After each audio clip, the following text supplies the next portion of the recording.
Today on Dr. Phil, a teen obsessed If there is no Wi-Fi, she'll start screaming. with social media. My phone's in my hand when I sleep. Are you looking at it now? Sorry. We have taken away her phone. Her reaction is extreme. I can't wait to see you on your deathbed. What would you do if your phone just went away right now? You'd freak? Let's do it. Have a good show, everybody. Here we go. This is a safe place to talk about hard things. Stand by. We'll count you down. I try to be an emotional compass and point you in the right direction. 5, 4. I am not giving up on you.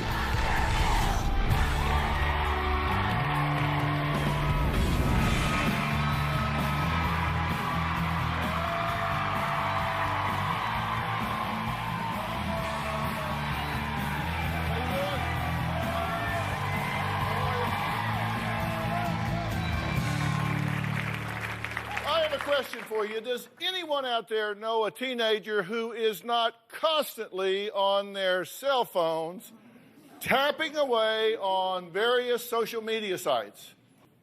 Meet 17-year-old Chloe, who admits that Facebook, Twitter, and Instagram are her best friends and the bridge to the people she thinks are her friends. Chloe's mother, Melanie, and stepdad, Danny, say Chloe is so obsessed with social media, she'll have a panic attack if her phone battery dies or she has no access to Wi-Fi. Let's meet the girl who cannot breathe without her phone. I'm completely obsessed with social media. It's very hard to have conversations in real life. It's so much easier to just text message or Facebook. I do get panic attacks when I leave my house and there's no Wi-Fi. When someone tries to take away my phone, I get so tense. I will resist. I will yell and I will scream. A typical day for me is that I wake up at 6 o'clock in the morning. I go straight to my phone and I check my Facebook and all of a sudden I feel happy. The only reason for me to get out of bed is because I'm hungry or thirsty. I isolate myself pretty much every day and I love isolating myself because I don't have to deal with anyone's feelings. And I don't have to deal with anyone telling me not to use my phone. And I love it. I feel like my self-esteem is very high because of the amount of likes I get on Facebook. And the amount of attention I get on Facebook, it feels like a rush to me.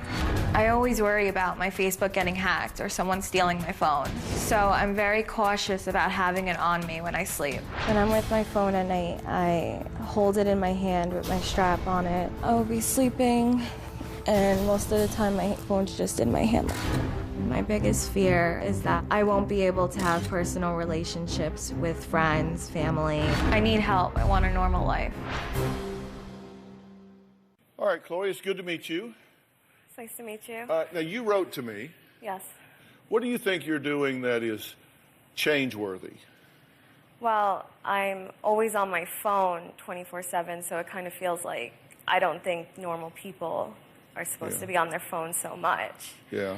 And the fact that I can't go anywhere without my phone, and I really just, I can't do anything without it, because when it's not with me, I don't feel complete, and I feel very scared. You have it with you now? Yes. You actually have kind of a strap to you. Are you looking at it now? Yeah.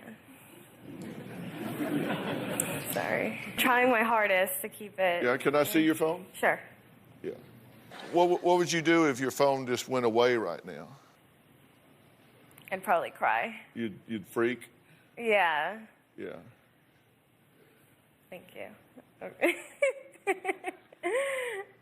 Do you want it? Or, thank you. Yeah. And what's your payoff from being on this phone all the time?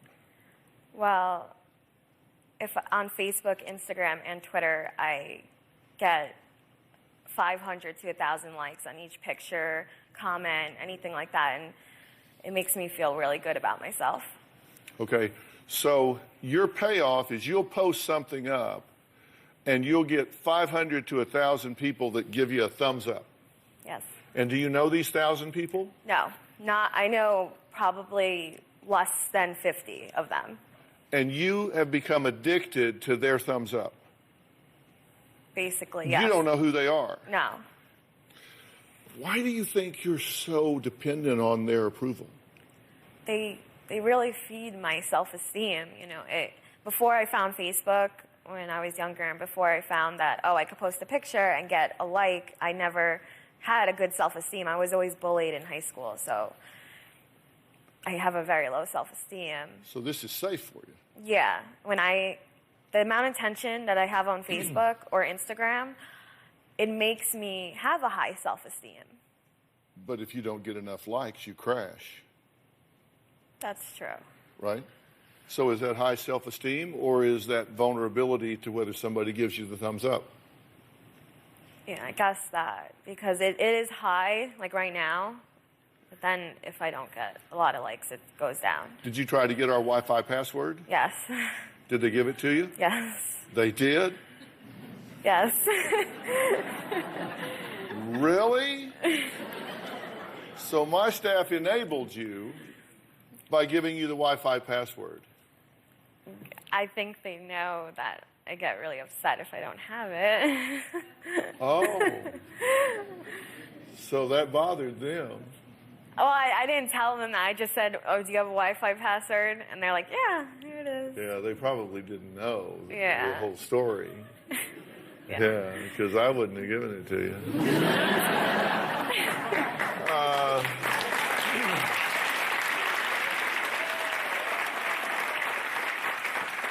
But I understand why my staff would do that, because we take care of our guests. You've had kind of a lifestyle of social media here. There's a pattern to this as well. You got your first computer at 5. That's when you started working on a computer. Your first cell phone at 11. Your first Facebook page at 12. Mm-hmm. Your first boyfriend was an online boyfriend at 13. You joined Twitter at 15. You got 5,000 Facebook friends, 12,100 Twitter followers, and 14,000 Instagram followers. That helps your self-esteem, right? It does feel good that I can say that. I do not try to tell people, like, too much. I just, like, here's my Instagram, and they see for themselves. And I just feel powerful with it. Yeah, it validates you. Yes. It's like, I have this many followers, so therefore I must be worthy of following. And it gets me scared to think, what happens when I'm 40 years old and I'm not, as attractive, and I don't want to live like this, we just get along some way. But I won't get as many likes. Maybe. Yeah. What if you had really quality personal relationships with people that you really talked to, and they patted you on the back, or they held your hand, or gave you a hug, or actually knew you and cared about you? I would love that. I don't have that really in my life. Yeah. I feel like people online, it's just so much easier. I feel awkward talking to them. Do you know why you feel awkward? No. Would you like to know? Yes. I'm going to tell you after the break, and we're going to add Chloe's mother, Melanie, and stepdad, Danny. They say Chloe's social media obsession is just the latest in a long line of erratic behaviors their daughter has exhibited. So we're going to find out what that's all about. Is this just a passing thing? Will it be something else soon? And if so, what's she running away from? We'll be right back.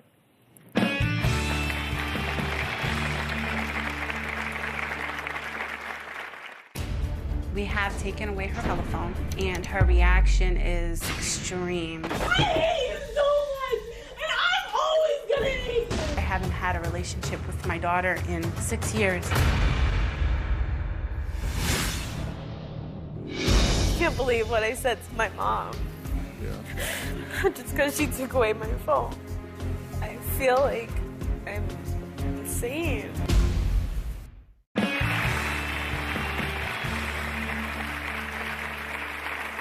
17-year-old Chloe claims she cannot breathe without access to Wi-Fi, so she can text on her cell phone and post updates of her life on social media. She even has her cell phone with her on stage while talking to me, just so she doesn't miss out on anything happening in the online world. But Chloe's mother, Melanie, and stepdad, Danny, claim that even though the Wi-Fi obsession is the latest in a long list of erratic behaviors that Chloe has exhibited throughout the years, it is the most destructive one yet.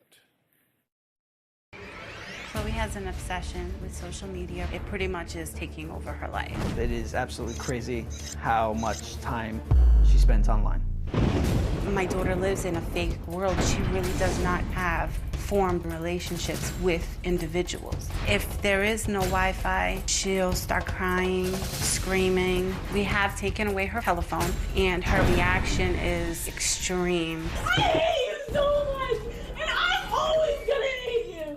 I'm always gonna hate you, and I always can't wait to see you on your deathbed. I cannot wait till that day. She'll break down my door to get the phone. She'll wrestle me down. She'll do whatever it takes. My husband has restrained her. I had to physically remove her off her mother. She punched me in the face. Chloe does not listen to me. She does not like authority whatsoever.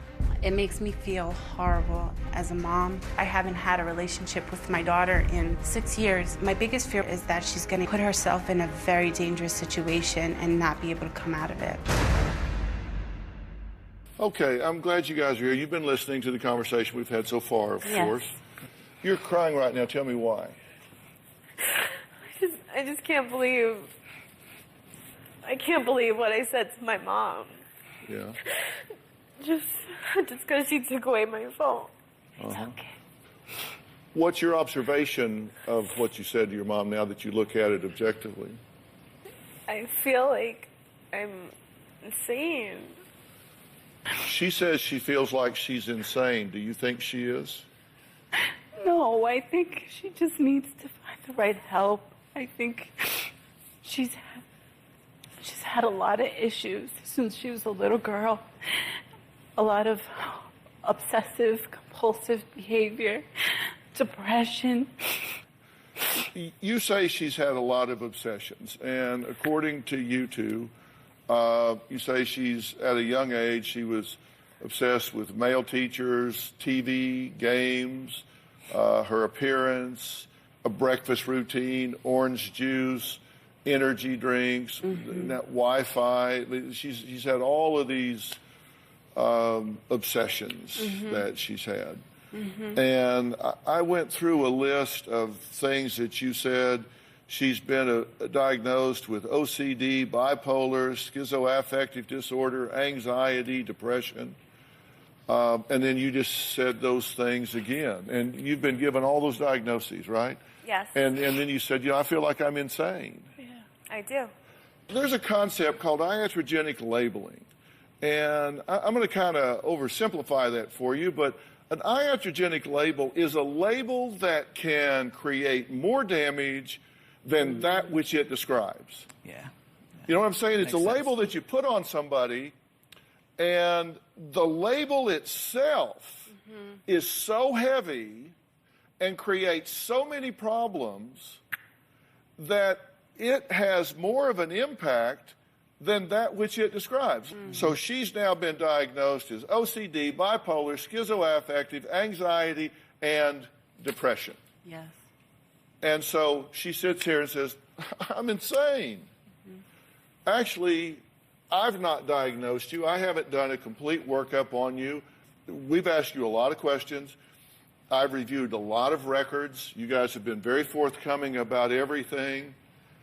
I would really like to hit the reset button here and start over, because just for my 2 cents worth,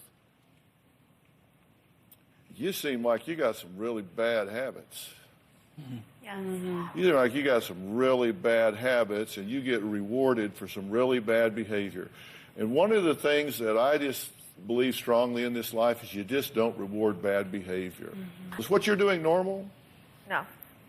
You know, I'll tell you how I define normal. Normal is just whatever doesn't interfere with healthy functioning and pursuit of goals. Abnormal interferes with healthy functioning and pursuit of goals. That's it. You don't have to make it hard.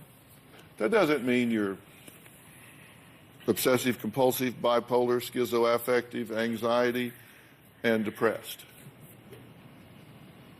It just means you have an abnormal relationship with your phone because it interferes. And you have a tendency to get into abnormal things because you can avoid real life if you can escape into something that's kind of fanciful. It's a good way to escape, right? It is, definitely. What if you didn't escape those things? What if you just decided, you know what, I think I'll just deal with them? I would like to get to that point. Can I see your phone? Yeah. Put it right there for a minute. Can you reach it? Yeah. Okay. Can I see? No, just leave it there. But Okay. But you can reach it if you need to. Okay. And later, you've been very active in this, even to the point that we got an email yesterday giving instructions on how you wanted me to interview her. Right.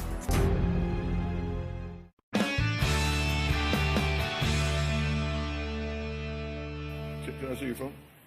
Yeah. Can we put it right there for a minute? You can reach it if you want to.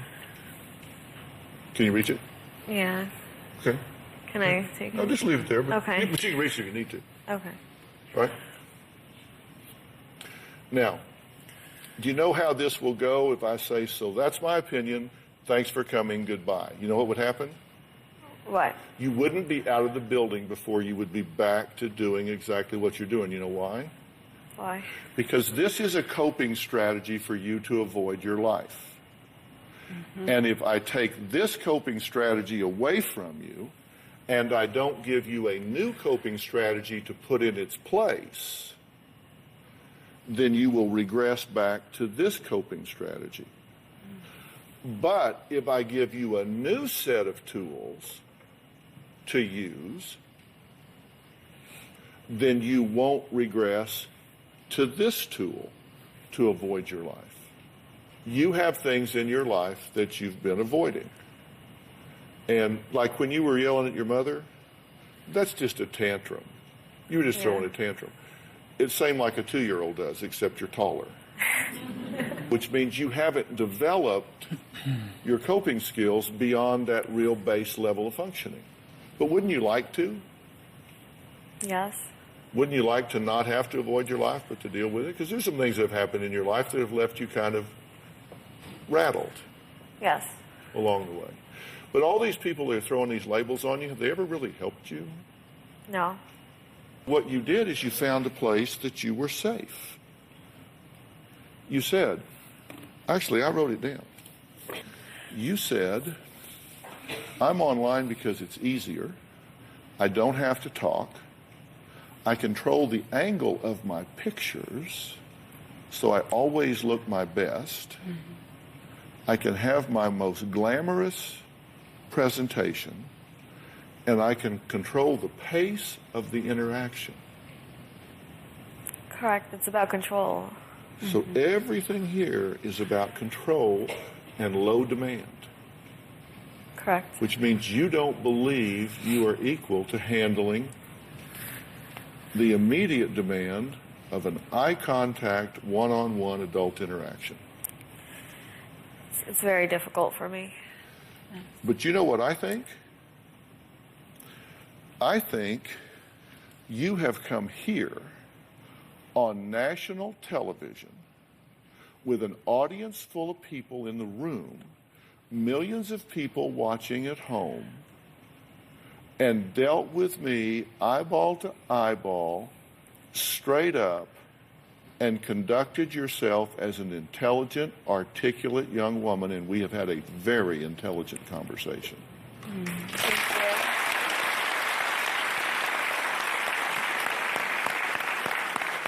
Very smart. Now that tells me you can do it in a very high-pressure situation. You've actually, in the last 30 seconds, haven't really obsessed about your telephone. You've been talking to me. Yes. And you weren't thinking about your phone, were you? I was, but No, it no, wasn't. but I mean, you weren't like freaking about it. No. You haven't been reaching for it. You haven't been... Because I want to respect you, and I know how important this is. Yeah, that's what I mean. Something took the place of that obsession, which means you can do it. And I've only known you 20 minutes. I know. So what does that tell you about you? That I can overcome this. Yeah. How does that feel? It does feel good. I've not diagnosed you, but I have to tell you, obsessive-compulsive disorder, bipolar, schizoaffective, anxiety, and depression would not even be on my short list for you. Wow. It would not even be on my short list for you. I think you got some bad habits. I think you've required very little of yourself. I think you have some unhealed wounds because you've survived some things in your life that have not been attended to in a proper way. I think those need to be dealt with. You need to be given some new coping skills. And then I think this whole thing will look a great deal different to you in a short period of time. Definitely. And I will arrange that help for you if you want it. I do, of course.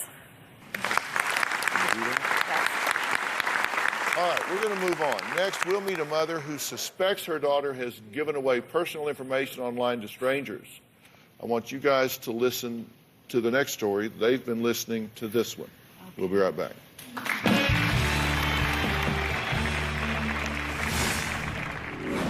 I believe my 15-year-old daughter is putting herself in danger.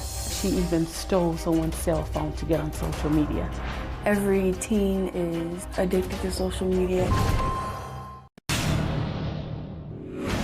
Gardendale mother is warning parents after an alleged sexual predator targeted her son online. Police say this is what predators do. Reach out, build a relationship, and then victimize children. Why is a 21-year-old talking to a 13-year-old?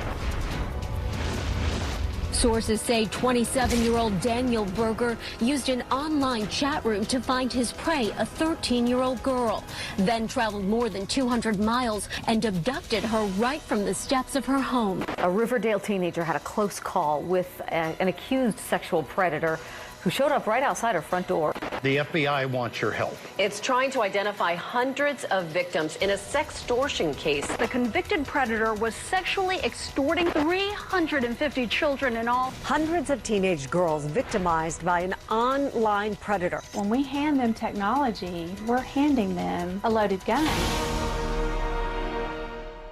Today we're talking about the potential dangers teens face by spending most of their day texting and posting status updates and video on social media websites. Now, you've seen the headlines. Trust me, it's not just friends who are following and liking everything they do. The risks are deadly. That's why Charmaine reached out to me. She says her 15-year-old daughter is addicted to excessive cell phone texting and posting status updates on social media sites. She took away her cell phone 3 months ago after discovering that she was giving personal information to strangers. But all that did was cause the teen to steal another girl's phone, which in turn caused Charmaine to kick her daughter out of the house. My 15-year-old daughter has an addiction to social media. She is online every day. She has been given personal information to strangers online. I believe she is putting herself in danger. One day I took her cell phone and a gentleman was sending her inappropriate pictures of his genitalia. We've taken away any access to any device and she's finding a way to get them by borrowing it from somebody. She's milking them out of their tablets, their cell phones. You're finding them in her room. She's getting them from people at school. She even stole someone's cell phone to get on social media. Tell me, what are you looking for? I don't know. I found out that she was also stealing from me, and that was the last straw. I kicked her out. She is now living with my mother. My biggest fear is that she's gonna go and meet someone and be hurt or even killed. You could be wrong, but it's my fear that you're gonna end up dead wrong. Charmaine, how concerned are you about your daughter and her safety? I am very concerned, Dr. Phil, because noticing her dangerous activity online is more than just a regular teen who goes online to chat with just friends. Yeah. My concern is that she's going to meet the wrong person and they don't have her best interest at heart and she can actually get hurt. You've seen her doing what? What is she doing that's caused you to be upset? Having inappropriate conversations with individuals. They're sending her pictures of their genitalia, and she's just giving out personal information where somebody can find her and hurt her. All right, and you know this how? Because I decided to go online and create a social media page. Right. And I sent her a message. And she replied back, but she didn't know it was me. That confirmed your greatest fear. Correct. Now, she's not living with you now. Why? Because when I found out, she had already stolen a cell phone, and then I found out that she had started stealing from me. And one of the things I hate is someone who steals. And I couldn't deal with that anymore, so I had to have my mom come and get her. But she's your daughter. She's my daughter, correct. Well, this is where I'm confused about this, Okay. because you say that you just can't live with a thief and liar. Correct. So I'm just thinking, okay, I'm sitting at home and I get a call from you and you say, hey, Dr. Phil, how are you? Oh, I'm pretty good. Say, listen, I want you to take my daughter. Why? Well, she's a thief and a liar, and I don't want to put up with that, so I think I'll dump her on your happy ass. Well, wait a minute. Why would you dump her on me if she's too bad for you to let? You're her mother. Right, I'm her mother, but her mother also gets angry as well. And before I end up doing something just majorly drastic, I think I needed to remove her from the house. Okay, because I'm trying to figure out what the dynamic here is, because I want to try to help this situation. Okay. We got an email yesterday from you giving instructions on how you wanted me to interview her. Right, so she can talk to you, because she had already shut down because she wasn't game to talk to you. You'll do all the talking, won't have a TV show. I'm just saying. So you're just looking out for me. Yes, I am looking out for you. No, but I'm being honest. I'm being totally honest.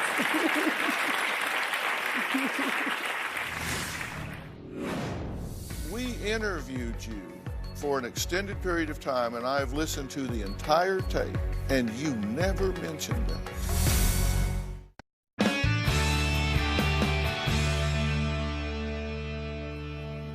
Isn't it true that just a short time ago, your daughter got very frustrated and actually tried to take her own life? Correct.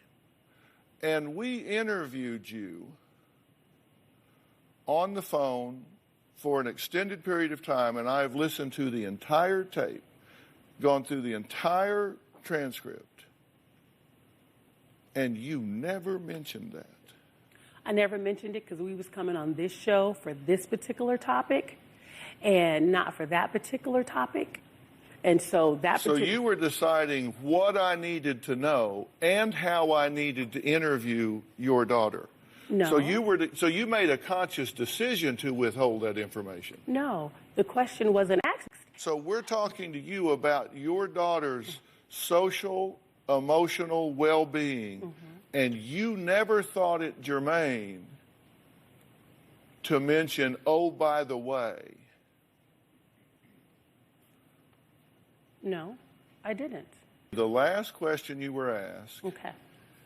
is there anything else that we need to know about her that would be important to Dr. Phil in understanding this situation? I said no because I submitted the paperwork regarding her. I brought the paperwork down here and gave it to the producer. So they already knew, and then I gave them the paperwork. So by this time, you already know. Does this work for you in your life in general? No. Do you get away with this in general? I'm not getting away with anything. No, you're not, but you're right. trying. I'm not trying to get away with anything. I'm being open and I'm being honest, because when they interviewed her, she opened up about herself. And so when he talked to me about it and they asked him, do you have any paperwork, any documentation? I do. So I gave them the documentation regarding it. So just to be clear then, because I want to be sure that I don't leave a question unasked. Thank you. What you're asking me to believe is that you're bringing your daughter here for me to help, intervene, and assist because you say that she is manipulative, devious, defiant, underachieving, knows no boundaries, is practicing self-destructive behavior, lying, stealing, smoking weed, taking pills, using alcohol, showing no remorse, and you are concerned for her very life. And you're asking me to believe that you did not believe it was relevant for you to tell me that she had attempted to take her own life. And that's what you're asking me to believe, that you did not believe that was relevant, given the context of what we were talking about. No, because let's reword it. When you're asking me a series of questions, those things came out in the series of questions I was being asked. We're not going to reword it because I'm conducting the interview and you're the interviewee. Okay. So we're not going to reword my question. Okay. We're going to answer my question or not. It's up to you. Okay. So you're asking me to believe that you thought it was not relevant for you to share that information. Correct, at that time. Okay. We're going to take a break. Charmaine's daughter says her behavior is not a big deal and her mother's just overreacting. We'll be right back.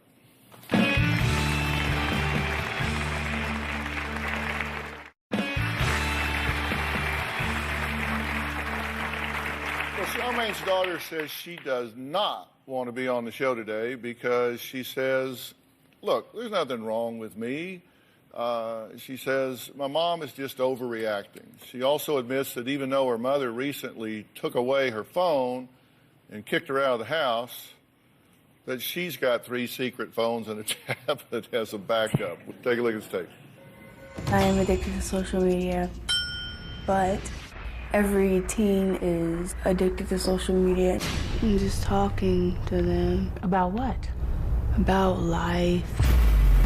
I've never met anyone in person that I've talked to in life. I don't think I need to be here, and I don't think there's a problem. I'm just a normal teenager doing normal teenage things. My mom needs to back off and trust me. Look, is your mom overreacting? I feel like she is, but I feel like it's coming from a good place. Yeah, she means well. Yeah. You saw the tape piece at the top of the show. You do realize that there are predators out there, right? Yeah, I do. Yeah, I realize that.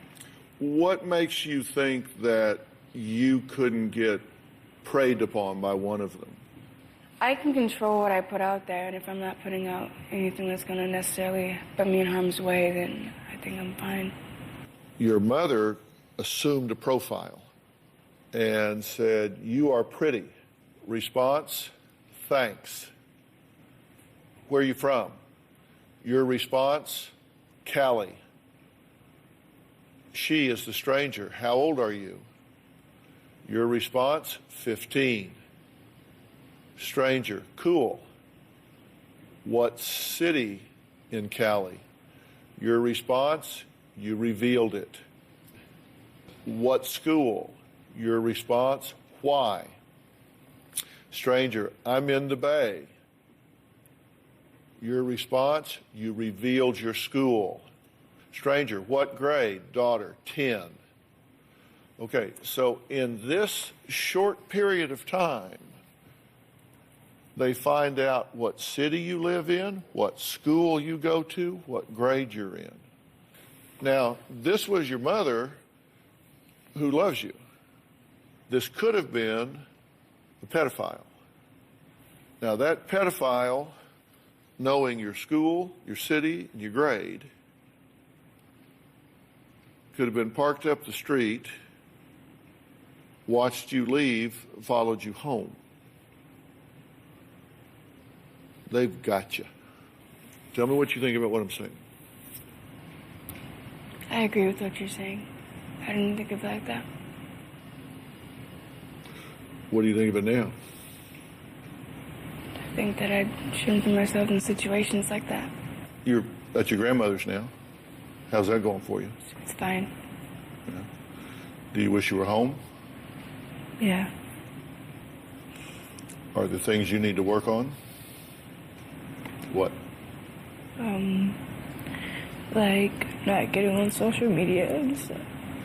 Is there more than that? My depression and stuff. Do you want help with that? Yeah. I've asked someone to come here today. This is Dr. Rachel Wood. She is here. She's with the Center for Discovery, which is a residential treatment center. It's a structured therapeutic center with an 18-year-old legacy of working with really troubled teens that are struggling to kind of find their way and get their feet solidly on the ground. Would you like to talk with her? Yes. Afterwards, Dr. Wood, would you like to sit down and talk with her after the... I'd love to. Okay? Yeah, thank you. Okay, all right. Charmaine created a fake profile to prove that her 15-year-old daughter was giving out personal information to strangers on social media. Wait till you hear about another controversial method parents are using to set their teenagers straight. That's next.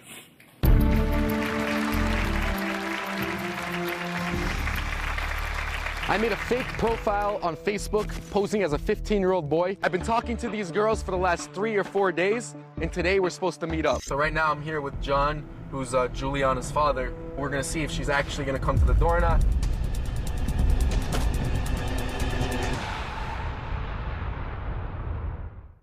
You know, while we were researching this show, my staff found this video by YouTube personality Kobe Person that went viral due to the extreme measure parents took to protect their teenagers from online predators.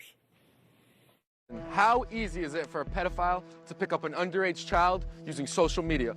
Well, today we're gonna find that out. I made a fake profile on Facebook posing as a 15-year-old boy. With the parents' permission, I friend requested 3 girls, ages 14, 13, and 12 years old. I've been talking to these girls for the last 3 or 4 days, and today we're supposed to meet up. So right now I'm here with John, who's Juliana's father. We're gonna see if she's actually gonna come to the door or not. Come outside, come to the front door. Juliana, get over here. Get over here. What's wrong with you? What's wrong with you? I'm sorry. How can you do this? You're 12 years old. This guy's 20 years old. You could have been raped and murdered. We already lost your mother. What would I do if anything happened to you? What would I do if anything happened to you? I love you. Don't you ever do this again.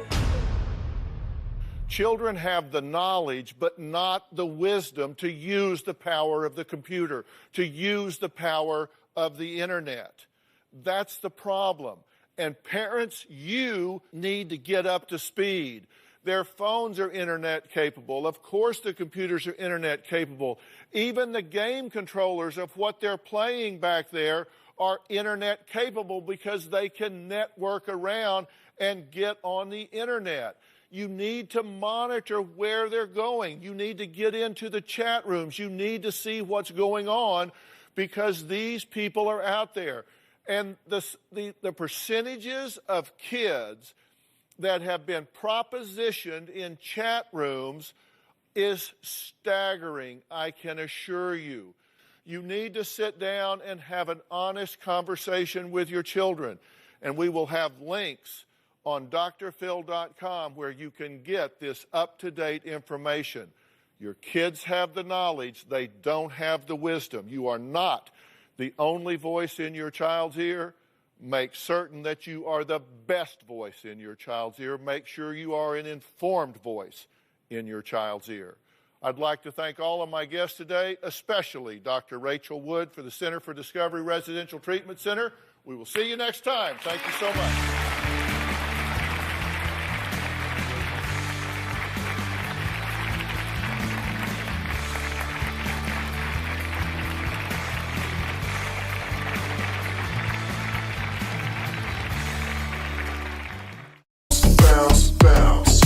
All the girlies bounce.